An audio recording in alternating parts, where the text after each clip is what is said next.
I want to go into another part of the Thatcher legacy that I think we definitely still live with. And before I do that, I want to play a clip of Billy Bragg, who's the great British protest songwriter, activist, and musician.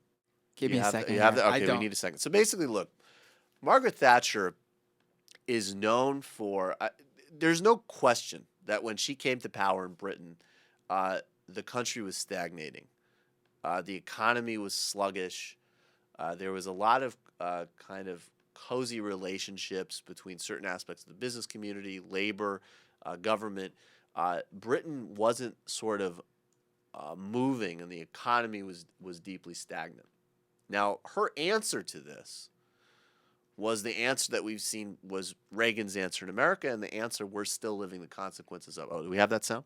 Go We ahead. do. Here we Go go. ahead. Of collective responsibility and collective provision. And as a singer-songwriter who'd grown up listening to Bob Dylan and Woody Guthrie and the Clash, it seemed to me that my place was to be, there on the picket line playing songs. And it was interesting because it was a bit of an education for me because like I said, I didn't go to college, so I didn't know a huge amount about socialism.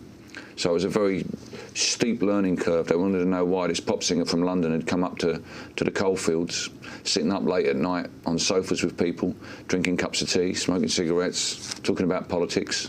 And so, yeah, I can tell you that the great inspiration in my politics was Margaret Thatcher. Were it not for her, I probably wouldn't be a socialist.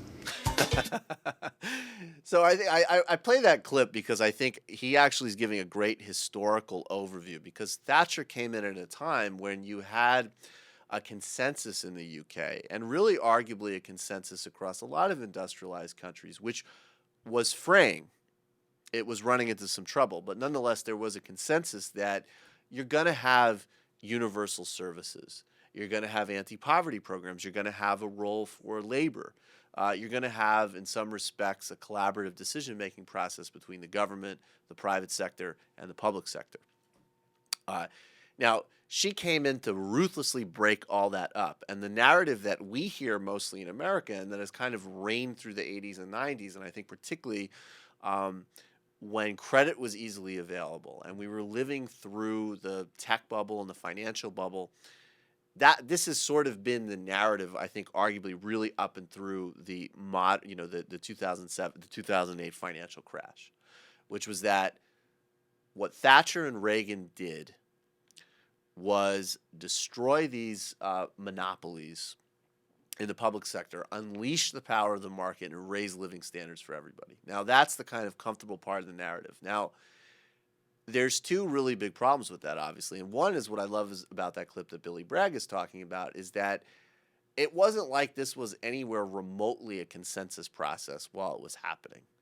And in order for her to unleash the power of the market, this organic, freedom-loving thing, she needed to unleash police power on protesters.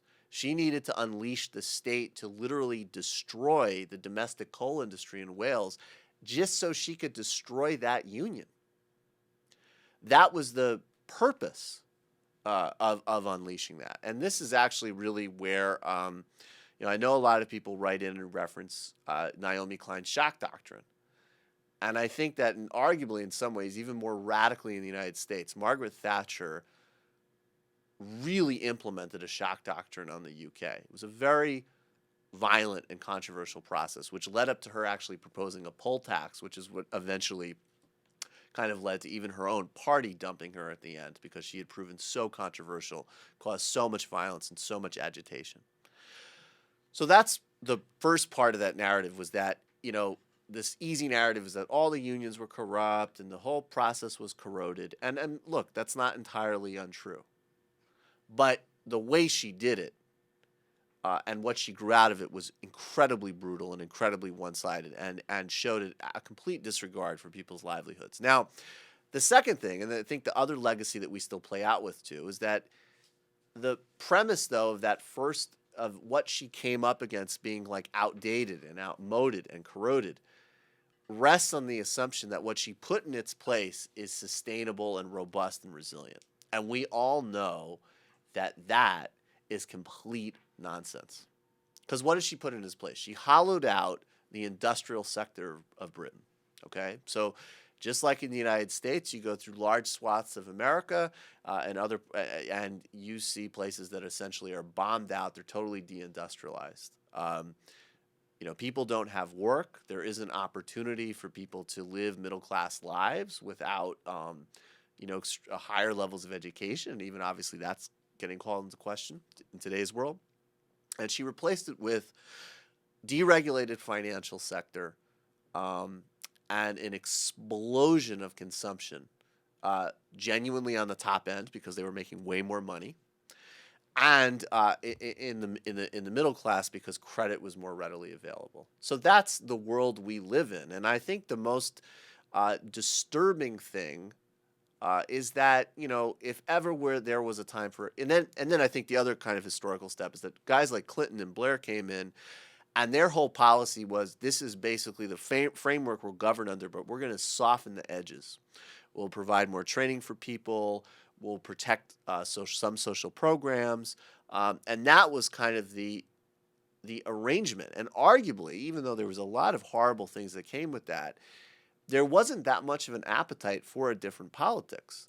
Now, President Obama, with doing things that he has genuinely accomplished, like healthcare reform and things like that, he is kind of a great third-way leader, which is the name of that brand of politics. The only problem is that totally doesn't work in today's age, if it ever worked to begin with. Because if ever their time was for a serious counter-reformation, it was when all of this stuff blew up in our faces in 2008, the cheap credit and everything else, too, that they set into motion, which was the never-ending reliance and the notion that we can have continuing cheap oil supplies, cheap energy supplies, and all the rest. So this rests on really faulty assumptions. I think what Billy Bragg shows, though, and what's inspiring about that is that this has never been taken passively. There's always been activism. There's always been a fight back. And as these policies work for less and less people, and as we become more thoughtful, in some respects, hopefully, I think that there is opening to start to lay the groundwork in the long term for what we really need. And that goes way beyond, again, and I think this is one of the reasons that I don't go strongly in either way with President Obama, because I never thought President Obama was going to save us from this to begin with. And I don't think he's to blame for a lot of these structures that are in place that he inherited. Now, I wish he was responding to them differently, and I find things like the budget proposal atrocious, but I think that he's operating in a context that was set long before him and that needs to be fundamentally changed. And a big part of that fundamental change is going to come through activism. It's going to come through different types of business. It's going to come through different types of organizing. It's going to come through reclaiming the commons, and a lot of other things that are maybe kind of left for a different day. But I think the best part of Margaret Thatcher's legacy is if we can actually sit down and really talk about what she actually did unleash and all the ways in which it's proven unsustainable and a mistake.